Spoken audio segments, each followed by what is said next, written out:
ठीक है, तो पिछले वाले क्लास में हम लोगों का एंडोसाइटोसिस एक्सोसाइटोसिस पूरा हो चुका है।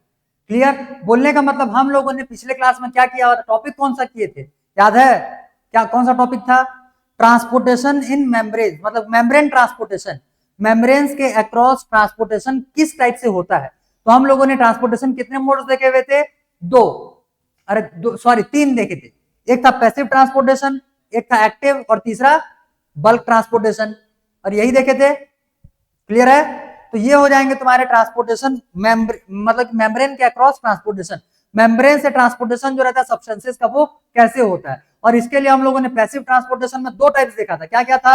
एक था, नहीं, पैसिव ट्रांसपोर्टेशन के दो टाइप्स थे, एक था उसमें से डिफ्यूजन और दूसरा था ऑस्मोसिस। ठीक, और एक्टिव ट्रांसपोर्टेशन जो था, इसके भी दो ही टाइप्स हैं, एक तो एक्टिव ट्रांसपोर्टेशन और दूसरा बल्क ट्रांसपोर्टेशन। ये दोनों हम लोग को साथ में देखना था। वो तो ऑस्मोसिस के टाइप्स थे, ऑस्मोसिस के दो टाइप्स हो जाएंगे, एक हो जाएगा एंडोऑस्मोसिस और एक हो जाएगा एक्सोऑस्मोसिस। क्लियर? तो इस हिसाब से हम लोगों का मेम्ब्रेन ट्रांसपोर्टेशन का जो टॉपिक था वो हो चुका है कंप्लीट, बन जाएगा, वहां तक हो जाए क्लियर। उतने में अगर किसी को डाउट हो तो देख लो, पूछ लो।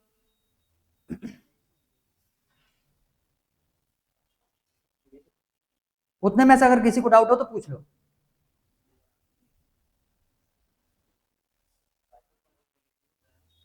हाँ हाँ, न्यूक्लियस अभी स्टार्ट कहाँ किए, अभी पहुंच रहे हैं। अभी हम लोग का सिर्फ प्लाज्मा मेम्ब्रेन हुआ, अभी ये बहुत आगे और करना बाकी है। तो देखो ध्यान, प्लाज्मा मेम्ब्रेन तक समझ में आ गया? ठीक, अब देखो आगे। प्लाज्मा मेम्ब्रेन जो रहता है ये जनरली तुमको एनिमल सेल में यहीं तक देखने के लिए मिलने वाला है, लेकिन जब हम लोग प्लांट सेल की बात करते हैं तो प्लांट सेल में इसी प्लाज्मा मेम्ब्रेन के बाहर में एक और लेयर मिलता है जिसको कि हम लोग बोलते हैं सेल वॉल। क्लियर? उसको क्या बोलते हैं? Cell wall. तो देखो ध्यान से, पहले इसका मैं स्ट्रक्चर यहाँ पे बना रहा हूं, फिर इसको बाहर, सॉरी, इमेज में तुमको दिखाएंगे।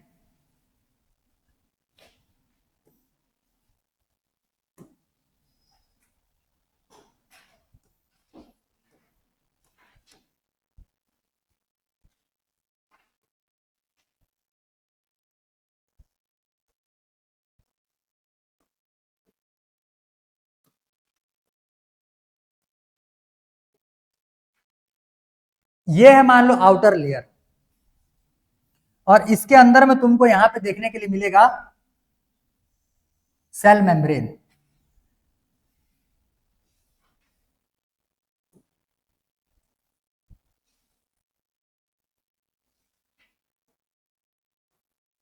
ये हो जाएगा सेल मेम्ब्रेन। तो व्हाइट कलर का जो तुमको अंदर में लेयर दिख रहा है ये क्या है? Cell membrane. और बाहर में जो ग्रीन कलर का तुमको लेयर दिख रहा है ये क्या हो जाएगा इसमें से? Cell wall. सेल वॉल कहां पे प्रेजेंट होता है बोलने से सिर्फ और सिर्फ तुमको देखने के लिए मिलेगा प्लांट सेल में। सेल वॉल कहां प्रेजेंट होता है? सिर्फ प्लांट सेल में। तो देखो इसको ध्यान से, ये हो जाएगा cell wall.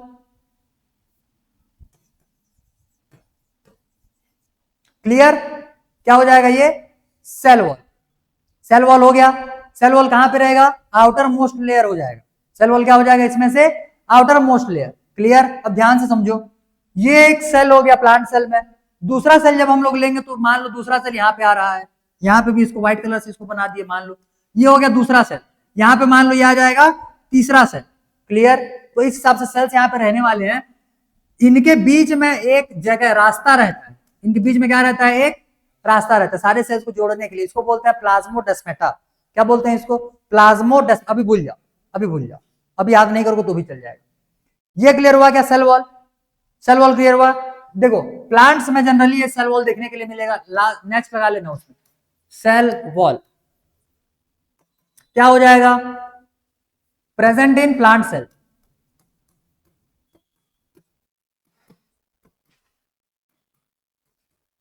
Present in plant cell, plant cell में प्रेजेंट होता है। दूसरा काम समझो, ये आउटर मोस्ट लेयर होता है, आउटर मोस्ट लेयर होता है तो ये प्रोटेक्शन भी प्रोवाइड करता है। ऐसे लिखो, मेड अप ऑफ, पहले लिख लो made up of cellulose, made up of cellulose. Clear हुआ? किसका बना हुआ रहता है ये? सेल्यूलोज का बना हुआ रहता है। नेक्स्ट, ये मेड है ना, outermost protective layer of plant, या outermost layer, outermost protective layer लिखो। Protective layer of cell.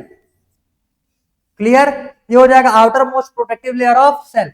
किससे, किसका बना हुआ रहता है ये? सेल्यूलोज का। क्लियर, ये क्या क्या काम करेगा बोलने से? It provides strength and stability to plant. ठीक, ये प्लांट को स्टेबिलिटी प्रोवाइड करेगा और उसको स्ट्रेंथ प्रोवाइड करेगा। जो प्लांट देखिए, जैसे हम लोग जो है हमारा बॉडी ऐसे झुक जाएगा, ऐसे झुक जाएगा, इधर सामने में मुड़ जाएंगे, पीछे भी कैसे भी हो सकता है, लेकिन प्लांट को इतना झुका करके देखो, झुकेगा क्या? नहीं ना। तो उसमें जो वो रिजिडिटी आता है, उसमें जो वो स्ट्रेंथ आता है, वो किसके वजह से आता है? इसी सेल वॉल की वजह से आता है। बहुत एक मजबूत लेयर होता है ये। क्लियर, किसमें मिलता है? सिर्फ प्लांट सेल में। कोई डाउट इतने में? नहीं, वो आएगा, उसमें भी आएगा, उनमें भी आएगा। क्लियर, वो भी जो रहेंगे, कुछ कुछ जो होते हैं माइक्रो ऑर्गेनिज्म जो रहते हैं वो प्लांट कैटेगरी में भी आते हैं। क्लियर,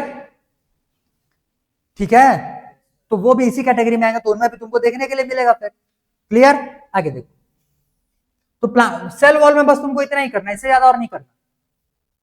सेल वॉल में इतना ही करना है। इसको लिख लो जल्दी फटाफट, फिर इसके डायग्राम पे उतरते हैं। सेल वॉल के लिए लिखो भाई इतना, present in plant cell made up of cellulose, outermost protective layer of cell, और it provides strength and stability to plant। हो गया ये? ठीक, आगे देखो। अब इसके पहले कुछ इमेजेस देख लो, तो आइडिया लग जाएगा तुमको कि हम लोग एक्चुअली में पढ़ने क्या वाले।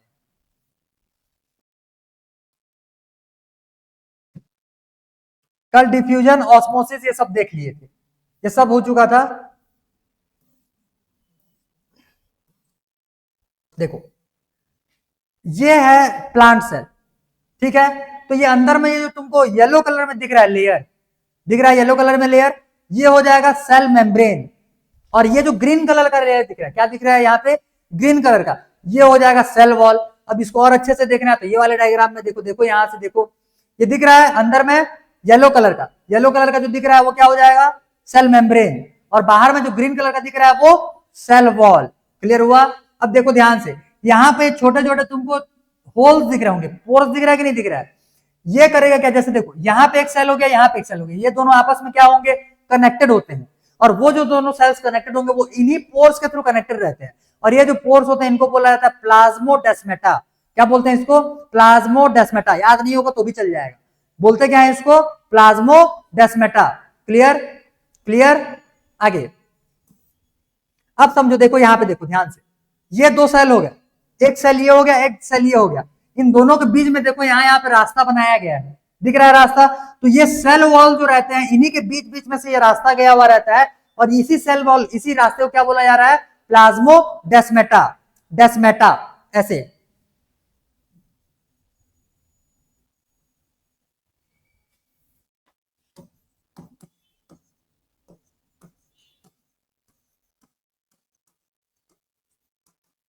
प्लाज्मोडेस्माटा। क्लियर, ये हो जाएगा प्लाज्मोडेस्माटा बोलो या प्लाज्मोडेस्माटल कनेक्शन बोलो, दोनों उसी के लिए यूज किया जाता है। समझ में आया ये? क्लियर, आगे देखो। अब तो हम लोगों ने ये देख लिया कि ये प्लांट सेल या फिर एनिमल सेल जैसे लिए, तो उसके आउटर मोस्ट लेयर को हम लोग क्या बोल रहे हैं?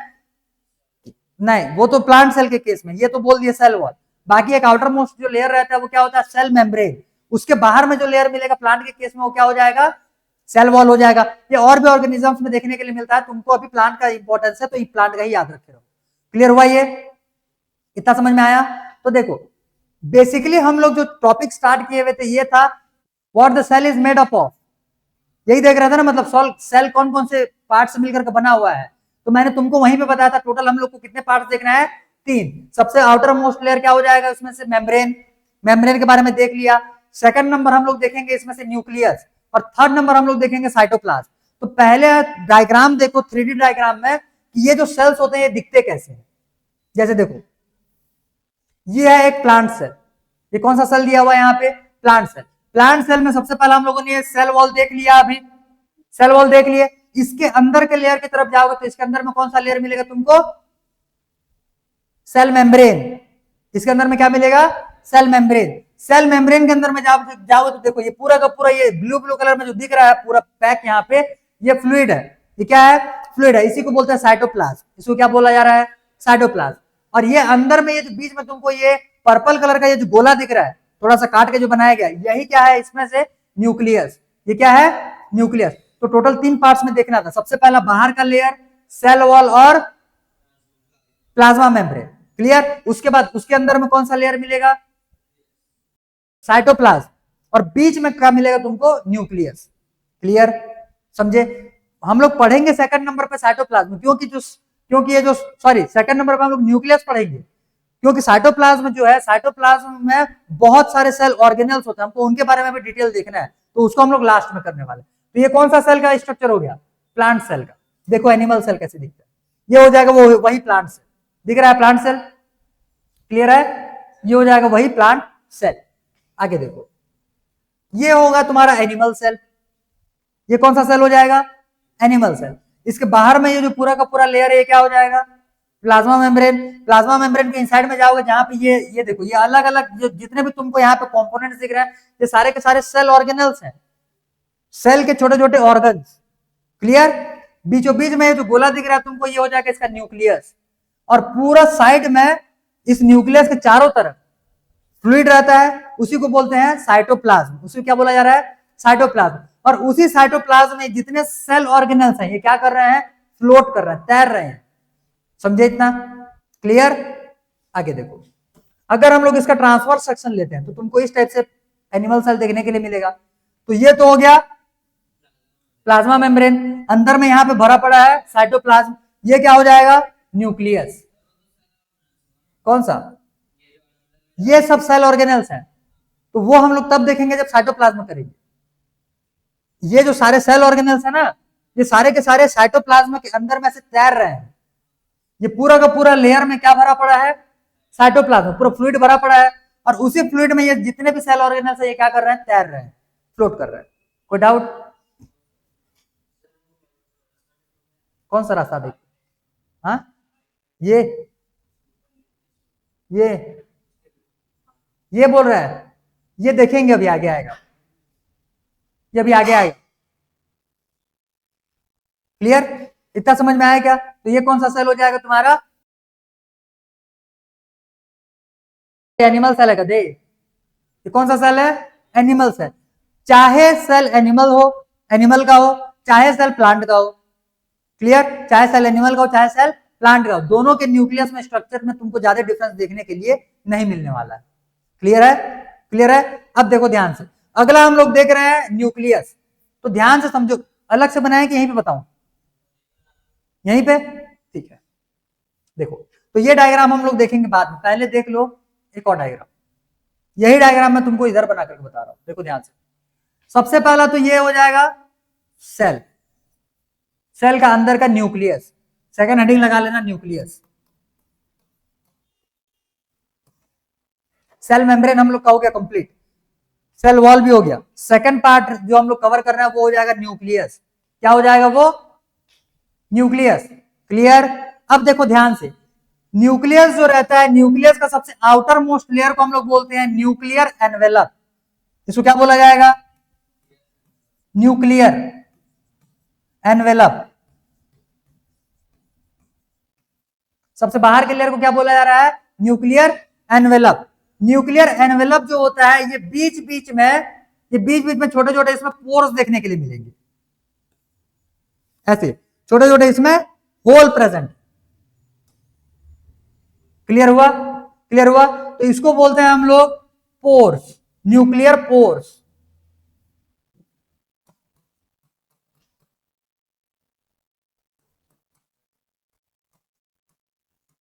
इसको क्या बोल रहे हैं? Nuclear pore. क्लियर हो गया? ये समझ में आया? अगला, इसके बाद देखो, इसके अंदर में पूरा का पूरा, जैसे सेल के अंदर में साइटोप्लाज्म होता है, क्लियर? तो सेल के इनसाइड में जो लिक्विड रहता है उसको क्या बोलते हैं? साइटोप्लाज्म। वैसे ये न्यूक्लियस के अंदर में भी पूरा का पूरा फ्लूइड कंटेंट रहता है, तो उस फ्लूइड को क्या बोलेंगे? न्यूक्लियोप्लाज्म। क्या बोलेंगे उसको? इसके अंदर में यहाँ पे फ्लूइड कंटेंट रहेगा, तो कंटेंट फ्लूइड,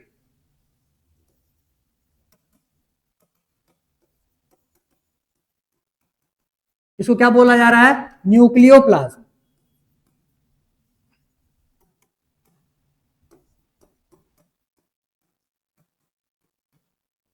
क्लियर हुआ?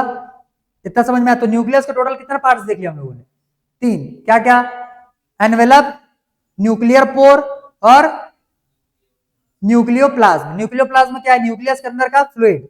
न्यूक्लियर पोर क्या है? छोटे छोटे छेद हैं। क्लियर? और क्या देखे? Nuclear envelope. न्यूक्लियर एनवेलप क्या हो जाएगा? न्यूक्लियस का outer most covering layer. Clear हो गया? आगे देखो, इसके बाद फिर यहां पे तुमको इस टाइप से बहुत सारे थ्रेड लाइक स्ट्रक्चर देखने के लिए मिलेगा। क्लियर? थ्रेड लाइक स्ट्रक्चर देखने के लिए मिलेगा। ये जो थ्रेड लाइक स्ट्रक्चर है इसको हम लोग बोलते हैं क्रोमेटिन। इसको क्या बोला जा रहा है? क्रोमेटिन। क्लियर हुआ? क्रोमेटिन जो रहते हैं ये सारे के सारे क्रोमेटिन मिल करके आपस में बीच में एक गोला टाइप का बनाते हैं। ठीक है? जैसे वो ऊन का गोला देखे हो गया? ऊन का गोला जिसमें स्वेटर वेटर बुनते हैं, इतना मोटा, इतना बड़ा बड़ा गोला आता है ना, उसके जो धागे रहते हैं उसको काट दो, बीच बीच से काट दो, तो बीच में गोला रह जाएगा छोटा सा, और धागे जो रहेंगे वो उसमें पूरे के पूरे फैल करके इधर उधर आ जाएंगे। सेम वैसा स्ट्रक्चर इसमें तुमको देखने के लिए मिलेगा। तो ये जो बीच में एक छोटा सा न्यूक्लियस और है, जो कि क्या है? न्यूक्लियस का भी न्यूक्लियस, इसको बोलते हैं न्यूक्लियोलस। इसको क्या बोलते हैं?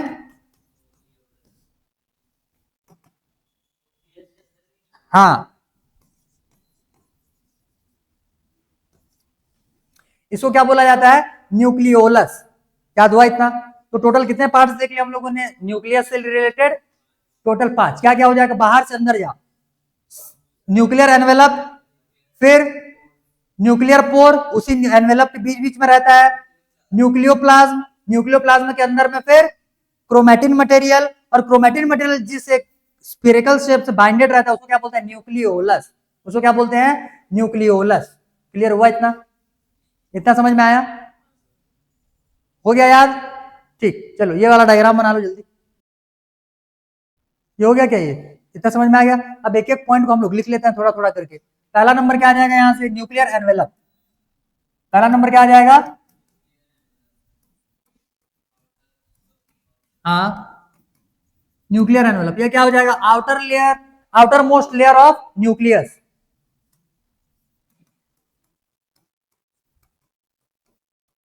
आउटर मोस्ट लेयर हो गया।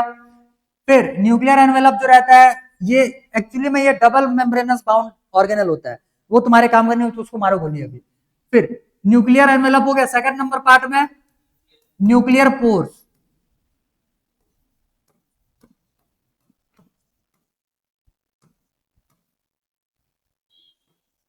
Nuclear pores, small pores present over the surface of, कहां पे? न्यूक्लियर एनवेलप, न्यूक्लियर एनवेलप के। क्लियर? तो क्या हो जाएगा? Small pores present over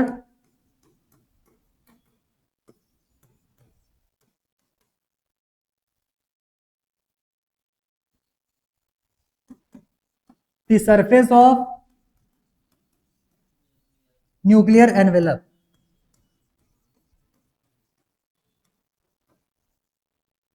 clear? Nuclear envelope. तो ये हो जाएगा तुम्हारा न्यूक्लियर पोर्स। नेक्स्ट अगला क्या हो जाएगा? न्यूक्लियोप्लाज्म।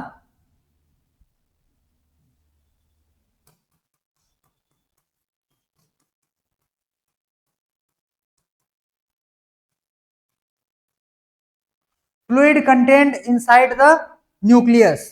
क्या हो जाएगा? Fluid content inside nucleus. 3 points लिख लिए? क्लियर? अब देखो ये बना लिया ना डायग्राम, इसको मिटाते हैं।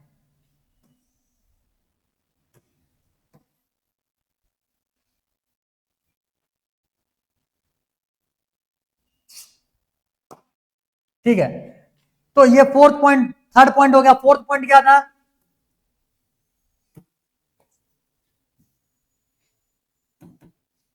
फोर्थ पॉइंट क्या आ जाएगा इसमें से? क्या था? Chromatin.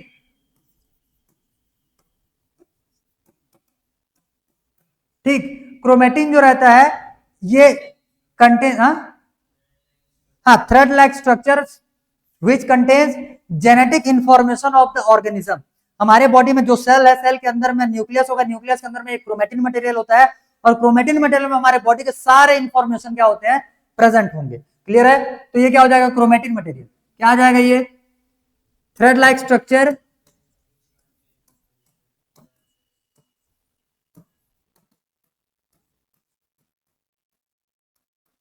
thread like structures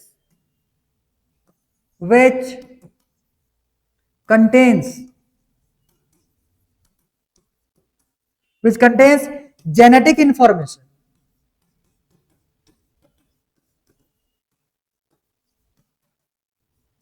of the organism। ठीक है, क्या होगा? Which contains genetic information of the organism. Clear हो गया? लास्ट पार्ट बचा हुआ इसमें से फिफ्थ, न्यूक्लियोलस। क्लियर है? न्यूक्लियोलस। अब देखो, न्यूक्लियोलस जो रहता है ये नॉन मेम्ब्रेनस ऑर्गेनल होता है। नॉन मेम्ब्रेनस बोलने का मतलब समझो क्या होगा? जैसे ये मेरा हाथ है, क्लियर? तो हाथ के ऊपर में एक मेम्ब्रेन है कि नहीं है, जो मेरा स्किन है, क्लियर? वैसे ही जितने भी ऑर्गेनल्स होते हैं सभी के ऊपर में एक तो लेयर रहता है। क्लियर है? एक आउटर लेयर रहता है। तो इसमें न्यूक्लियोलस में ऐसा कोई भी आउटर लेयर तुमको देखने के लिए नहीं मिलेगा, मतलब कि इसमें मेम्ब्रेन होता ही नहीं है, बिना मेम्ब्रेन का। तो इसीलिए इसको क्या बोला जा रहा है? Non membranous structure. लिखो, nucleus non membranous structure.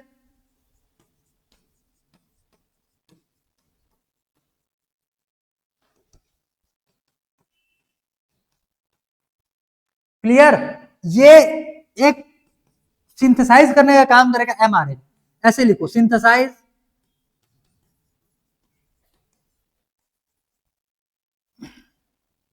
Synthesise are, ऐसे छोटा सा आर लिखना, और ऐसे कैपिटल आर एन ए, इसको बोलते हैं राइबोसोमल आरएनए। इसको क्या बोलते हैं? आर, आर किसके लिए है? राइबोसोमल, राइबोसोम्स के लिए। किसके लिए है ये? राइबोसोम्स के लिए, क्योंकि अभी आगे आने वाले सेल ऑर्गेनल्स में हम लोग ये राइबोसोम के बारे में पढ़ेंगे। तो राइबोसोम फॉर्म कौन करवाता है? न्यूक्लियोलस। कौन फॉर्म करवाता है? न्यूक्लियोलस। न्यूक्लियोलस ही बनाएगा राइबोसोम्स। समझे इतना? इतना में कोई डाउट है? नहीं? लिखो, 5 पार्ट्स देखे, पांचों पार्ट्स यहाँ पे हो गया कंप्लीट।